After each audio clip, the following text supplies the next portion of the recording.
જય સોમનાથ, જય ગુજરાત. ફરી એક વખત સ્વાગત છે આપનું એસપી એજ્યુકેશન બ્લોગમાં. આ વિડીયોમાં જોઈશું આપણે વિષય વ્યક્તિક કર આયોજન અને સંચાલનમાં યુનિટ મકાન મિલકતની આવક માટે કર આયોજન. દાખલાનું નામ છે કિશોર પરમાર, જે દક્ષિણ ગુજરાત યુનિવર્સિટી 2013માં પૂછાયેલ છે તેનો ઉકેલ. તો વિદ્યાર્થી મિત્રો, દાખલો ગણતા પહેલા સૌપ્રથમ જોવાની છે આપણે દાખલાની રકમ અને ત્યારબાદ કરીશું દાખલાની ગણતરી. તો દાખલાની રકમ આ પ્રમાણે છે. કિશોર પરમાર 2 મકાનના માલિક છે. નીચેની માહિતી પરથી આકારણી વર્ષ 2026-27 માટે મકાન મિલકતની કરપાત્ર આવક શોધો. જેમાં વિગત મકાન 1 અને મકાન 2 આપેલ છે. જેમાં મકાનનો વપરાશ આપ્યો છે. મકાન 1 ભાડે આપેલ છે, જ્યારે મકાન 2 છે એ સ્વરહેઠાણ માટે ઉપયોગ કરે છે. ત્યારબાદ આપણને દાખલામાં આપ્યું છે મ્યુનિસિપલ આકારણી મુજબનું ભાડું. તો મકાન 1માં ₹1,80,000 છે અને મકાન 2માં 25,000 છે. ત્યારબાદ આપ્યું છે વાજબી ભાડું. તો મકાન 1માં 1,78,800 છે અને મકાન 2માં 27,000 છે. ત્યારબાદ આપણને આપ્યું છે પ્રમાણિત ભાડું. મકાન 1માં 1,80,600 છે, જ્યારે મકાન 2માં આપણને કોઈ વિગત દર્શાવેલી નથી. ત્યારબાદ મળવાપાત્ર ભાડું છે. મકાન 1માં 2,30,000 છે, જ્યારે મકાન 2માં કોઈ વિગત દર્શાવેલી નથી. સ્થાનિક વેરા માલિકે ચૂકવેલ 10% છે મકાન 1માં અને મકાન 2માં પણ 10% છે. મરામત માટે લીધેલ લોનનું વ્યાજ છે એ મકાન 1માં 25,000 છે અને મકાન 2માં 30,000 છે.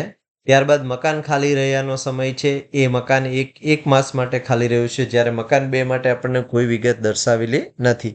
અને આ દાખલો દક્ષિણ ગુજરાત યુનિવર્સિટી 2013માં પૂછાયેલો છે.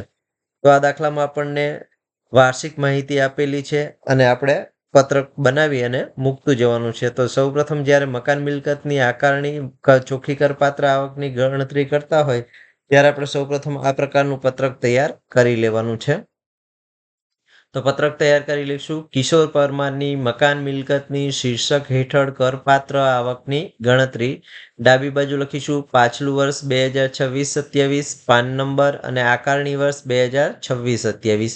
વિગત મકાન ભાડે આપેલ છે 1 અને મકાન 2 છે એ સ્વરહેઠાણ માટે છે.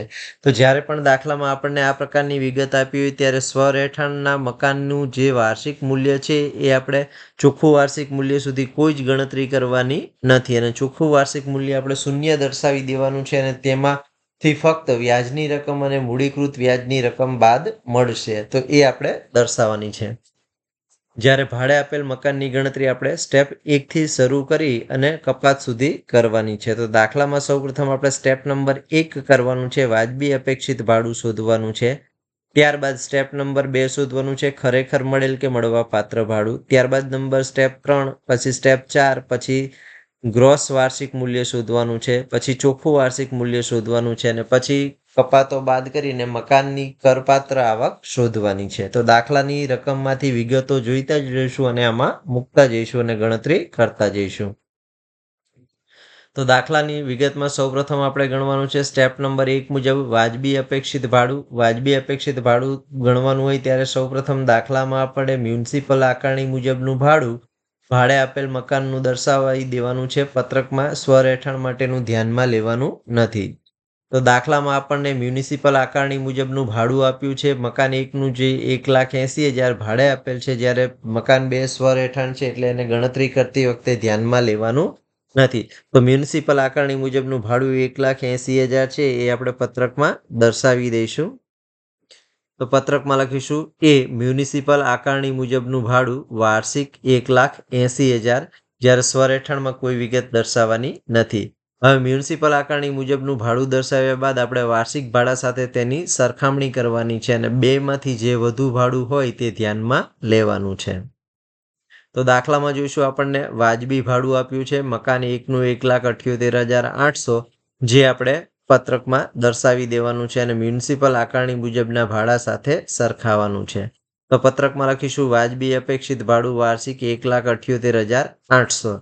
હવે એ અને બી બેમાંથી જે વધુ હોય તે રકમ આપણે ધ્યાનમાં લેવાની છે. તો એ મ્યુનિસિપલ આકારણી મુજબનું ભાડું 1,80,000 છે, જ્યારે વાજબી ભાડું છે એ 1,78,800 છે. માટે આપણે મ્યુનિસિપલ આકારણી મુજબનું ભાડું ધ્યાનમાં લઈશું 1,80,000.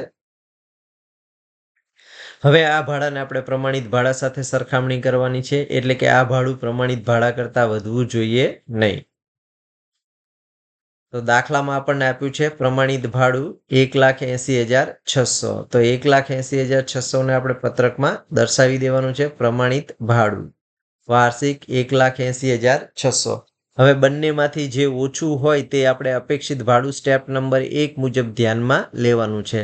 તો 1,80,000 અને 1,80,600 એટલે આપણે ઓછી રકમ ધ્યાનમાં લેવાની છે, એટલે 1,80,000 ધ્યાનમાં લઈશું. મિત્રો ખાસ યાદ રાખવાનું છે કે પ્રમાણિત ભાડા કરતાં છે એ ઉપરનું ભાડું વધવું જોઈએ નહીં. એટલે કે મ્યુનિસિપલ આકારણી ભાડું અને વાજબી ભાડું બેમાંથી જે વધુ રકમ હોય તે ધ્યાનમાં લેવાની છે, પરંતુ આ રકમ છે એ પ્રમાણિત ભાડાની રકમ કરતાં વધવી જોઈએ નહીં. તો ધ્યાનમાં લઈશું આપણે 1,80,000. હવે આપણે સ્ટેપ નંબર 2 કરવાનું છે ખરેખર મળેલ ભાડું કે મળવાપાત્ર ભાડું. તો ખરેખર મળેલ કે મળવાપાત્ર ભાડામાં આપણને મળવાપાત્ર ભાડું મકાન 1 નું આપ્યું છે 2,30,000. તો પત્રકમાં દર્શાવી દેવાનું છે મળવાપાત્ર ભાડું કે ખરેખર મળેલ ભાડું 2,30,000. તો સ્ટેપ નંબર 2 લખીશું ખરેખર મળેલ કે મળવાપાત્ર ભાડુંમાં વાર્ષિક ભાડું આપણને આપ્યું છે 2,30,000. તો રકમમાં આપણને ઘાલખાદ કે અન્ય કોઈ રકમ બાદ મળે એવી હોય તો એ બાદ કરવાની, પરંતુ અહીંયા આપણને ઘાલખાદ કે અન્ય કોઈ વિગત નથી આપેલી, માટે આપણે જે વાર્ષિક ભાડું આપ્યું છે એ જ ધ્યાનમાં લઈ લેવાનું છે. તો ખરેખર મળેલ કે મળવાપાત્ર ભાડાની રકમ થશે 2,30,000. હવે આપણે સ્ટેપ નંબર 3 કરવાનું છે, એટલે કે સ્ટેપ નંબર 1 અને સ્ટેપ નંબર 2 માંથી જે ભાડાની રકમ વધુ હોય તે ધ્યાનમાં લેવાની છે અને સ્ટેપ નંબર 3 લખવાનું છે. તો સ્ટેપ નંબર 3 લખીશું સ્ટેપ નંબર 1 અને સ્ટેપ નંબર 2 માંથી જે વધુ ભાડાની રકમ હોય તે ધ્યાનમાં લેવી. તો આપણે જોઈ શકીએ છીએ દાખલામાં કે સ્ટેપ 1 ની ભાડાની રકમ રૂપિયા 1,80,000 છે, જ્યારે સ્ટેપ 2 ની ભાડાની રકમ 2,30,000 છે. માટે આપણે બેમાંથી જે વધુ ભાડાની રકમ હોય તે ધ્યાનમાં લેવાની છે, એટલે લઈશું 2,30,000. હવે આપણે સ્ટેપ નંબર 4 કરવાનું છે. સ્ટેપ નંબર 4 એટલે સ્ટેપ નંબર 3 મુજબનું ભાડું 2,30,000.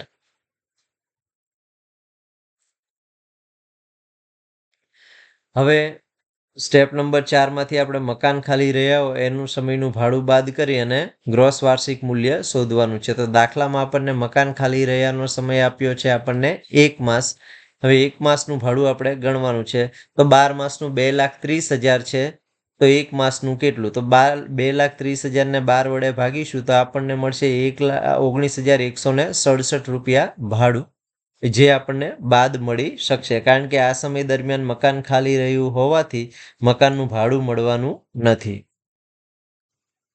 તો મકાનમાં બતાવી દઈશું વેકેન્સી સમયનું ભાડું 2,30,000 ભાગ્યા 12 કરીશું તો મળશે 19,167. તો બાદ કરીશું 19,167.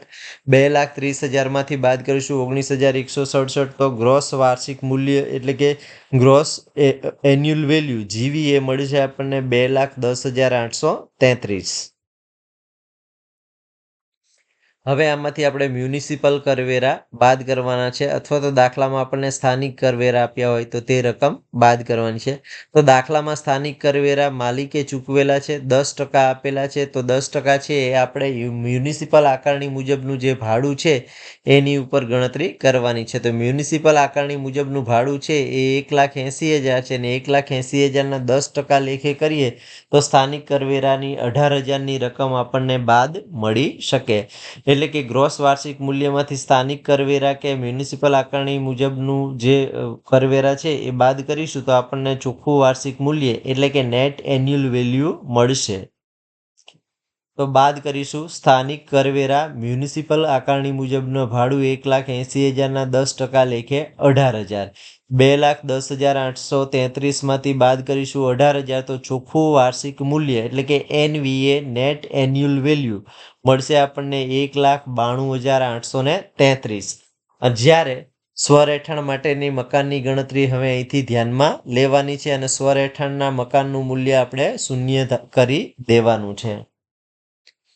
હવે આમાંથી જે કપાતો છે એ કપાતો બાદ કરતું જવાનું છે અને ચોખ્ખું વાર્ષિક મૂલ્ય કે કુલ કરપાત્ર આવકની ગણતરી કરવાની છે. તો દાખલામાં આપણે જ્યારે ચોખ્ખું વાર્ષિક મૂલ્ય શોધીએ ત્યારે એમાંથી સૌપ્રથમ આપણે પ્રમાણિત કપાત બાદ કરવાની છે. તો દાખલામાં પ્રમાણિત કપાત છે એ ખાસ કપાત તરીકે બાદ કરીશું ચોખ્ખા મૂલ્યના 30%. તો ચોખ્ખા મૂલ્યના 30% કરીએ તો 1,92,833 છે એના 30% કરીશું તો આપણને મળશે 57,849.9. પરંતુ આપણે એને રાઉન્ડ ફિગર કરશું તો રકમ મળશે આપણને 57,850. તો પ્રમાણિત કપાતની રકમ થઈ 57,850 ધ્યાનમાં લેવાનું છે. જ્યારે સ્વરેઠાણના મકાનની આપણને કોઈ પ્રમાણિત કપાત બાદ મળવાની નથી, અથવા તો શૂન્યના 30% કરો તો પણ આપણને શૂન્ય જ મળે. હવે આપણે દાખલામાં વ્યાજની રકમ આપી હોય તો વ્યાજની રકમ બાદ કરવાની છે. તો દાખલામાં જોઈશું તો મકાન મરામત માટે લીધેલ લોનનું વ્યાજ મકાન 1 માટે 25,000 અને 30,000 છે, જેને બીજા અર્થમાં હાઉસિંગ લોનનું વ્યાજ પણ કહી શકાય. તો મકાન મરામત માટે લીધેલ લોનનું વ્યાજ આપણને બાદ મળશે તો બાદ કરી દેવાનું છે. બાદ મરામત માટે લીધેલ લોનનું વ્યાજ મકાન 1નું 25,000 અને મકાન 2નું 30,000. હવે દાખલામાં આપણને જો મૂડીકૃત વ્યાજ આપ્યું હોય તો બાદ કરવાનું, પરંતુ મૂડીકૃત વ્યાજ ન આપ્યું હોય તો આપણે મકાનની કરપાત્ર આવક ચોખ્ખી મળી જશે. તો હવે આપણે મકાનનું ચોખ્ખું વાર્ષિક મૂલ્ય શોધી લેવાનું છે. કરપાત્ર વાર્ષિક ચોખ્ખું મૂલ્ય તો 1,92,833 માઇનસ 57,850 માઇનસ 25,000 કરીશું તો મકાન 1નું વાર્ષિક ચોખ્ખું મૂલ્ય મળશે 1,09,983, જ્યારે મકાન 2નું મળશે -30,000. આમ કરપાત્ર વાર્ષિક ચોખ્ખું મૂલ્ય મળ્યું છે મકાન 1નું 1,09,883, જ્યારે મકાન 2નું મળ્યું છે -30,000. હવે આપણે કુલ કરપાત્ર આવક શોધવાની છે મકાનની. તો મકાન મિલકતની કુલ કરપાત્ર આવક થાય 1,09,983 માઇનસ 30,000 કરીશું તો રકમ આપણને મકાનની કુલ કરપાત્ર આવક મળશે 79,983. 79,983. તો જ્યારે આ પણ પ્રકારનો દાખલો ગણવાનો હોય ત્યારે તમારે સૌપ્રથમ મ્યુનિસિપલ આકારણી મુજબનું ભાડું મૂકી દેવાનું છે અને વાજબી ભાડું મૂકવાનું છે. બે ભાડામાંથી જે રકમ વધુ હોય ભાડે આપેલ મકાનની તે ધ્યાનમાં લેવાની છે, તેને પ્રમાણિત ભાડા સાથે સરખામણી કરવાની છે અને પ્રમાણિત ભાડાથી એ ભાડું વધવું જોઈએ નહીં, એટલે ઉપર બેમાંથી જે ઓછું હોય તે ધ્યાનમાં લેવાનું છે. ત્યારબાદ ખરેખર મળેલ કે મળવાપાત્ર ભાડું દર્શાવી દેવાનું છે. જો ઘાલખાત કે અન્ય રકમ બાદ મળતી હોય તો એ બાદ કરીને દર્શાવવાનું છે. તો મળશે આપણને 2,30,000. ત્યારબાદ આપણે સ્ટેપ નંબર 3 કરવાનું છે, એટલે કે સ્ટેપ નંબર 1 અને સ્ટેપ નંબર 2 માંથી જે ભાડું વધુ હોય તે સ્ટેપ નંબર 3માં લખવાનું છે. ત્યારબાદ આપણે સ્ટેપ નંબર 4 કરવાનું છે, જેમાં સ્ટેપ નંબર 3 મુજબનું ભાડું ધ્યાનમાં લેવાનું છે. એમાંથી મકાન ખાલી રહ્યા સમયનું ભાડું બાદ કરશો તો તમને મળશે ગ્રોસ વાર્ષિક મૂલ્ય GVA. એમાંથી બાદ કરશો સ્થાનિક કરવેરા કે મ્યુનિસિપલ કરવેરા તો મળશે તમને ચોખ્ખું વાર્ષિક મૂલ્ય. અને ચોખ્ખા વાર્ષિક મૂલ્યમાંથી તમે ખાસ કપાતો બાદ કરશો તો અનુક્રમે પ્રમાણિત કપાત ચોખ્ખા મૂલ્યના 30% અને મરામત માટે લીધેલ લોનના વ્યાજના રકમ પણ બાદ મળશે. આ બે રકમ બાદ કરશો અને મૂડીકૃત વ્યાજ હોય તો તેની રકમ બાદ કરતા આપણને મળે કરપાત્ર વાર્ષિક ચોખ્ખું મૂલ્ય. અને ત્યારબાદ આપણે એનો સરવાળો કરીશું તો મકાન મિલકતની કુલ કરપાત્ર આવક મળે. તો આ દાખલાનો છે ઉકેલ. આ દાખલો દક્ષિણ ગુજરાત યુનિવર્સિટી 2013માં પૂછાયેલ છે. આ જ પ્રકારનો દાખલો આપણને પ્રશ્ન નંબર 5ના ક્રમાંકમાં પૂછાઈ શકે. તો વિડીયો ગમ્યો હોય તો વિડીયોને લાઇક કરો, લિંકને મિત્રો સાથે શેર કરો, ચેનલમાં નવા હોય તો ચેનલ સબસ્ક્રાઇબ કરો. જય સોમનાથ, જય ગુજરાત. Thank you. આવો જ એક દાખલો છે જે આપણે જાતે ગણવા માટે પ્રયત્ન કરવાનો છે, જેની રકમ આ પ્રમાણે છે. નાજુભાઈ કામડિયા 2 મકાનના માલિક છે. નીચેની માહિતી પરથી આકારણી વર્ષ 2026-27 માટે મકાન મિલકતની કરપાત્ર આવક શોધો. વિગત: મકાન 1 અને મકાન 2. મકાનનો વપરાશ આપણને આપ્યો છે. મકાન 1 ભાડે આપેલ છે, મકાન 2 સ્વરેઠાણ માટે છે. મ્યુનિસિપલ આકારણી મુજબનું ભાડું મકાન 1નું 2,16,000 છે, મકાન 2નું 30,000 છે. વાજબી ભાડું મકાન 1નું 2,14,560 છે, જ્યારે મકાન 2નું 32,400 છે. પ્રમાણિત ભાડું મકાન 1નું 2,16,720 છે, જ્યારે મકાન 2માં ડેશ છે. મળવાપાત્ર ભાડું 2,76,000 છે. જ્યારે ડેશ છે સ્થાનિક માલિકે ચૂકવેલ કરવેરા અનુક્રમે 10% અને 10% છે. જ્યારે મરામત માટે લીધેલ લોનનું વ્યાજ છે અનુક્રમે 30,000 અને 36,000 છે. મકાન ખાલી રહ્યાનો સમય મકાન એક માસ માટે ખાલી રહ્યું છે, જ્યારે મકાન 2 એ સ્વરઠાણ માટે છે ને ખાલી સમય આપણને આપેલો નથી. તો આ દાખલો તમારે જાતે ગણવા માટે પ્રયત્ન કરવાનો છે. આ દાખલાનો જવાબ શું મળે છે? ચોખ્ખી કરપાત્ર, કુલ કરપાત્ર આવક એ આપ કમેન્ટમાં લખશો. અગેઇન વિડીયો ગમ્યો હોય તો વિડીયોને લાઇક કરો, લિંકને મિત્રો સાથે શેર કરો, ચેનલમાં નવા હોય તો ચેનલ સબસ્ક્રાઇબ કરો. જય સોમનાથ, જય ગુજરાત, થેન્ક યુ.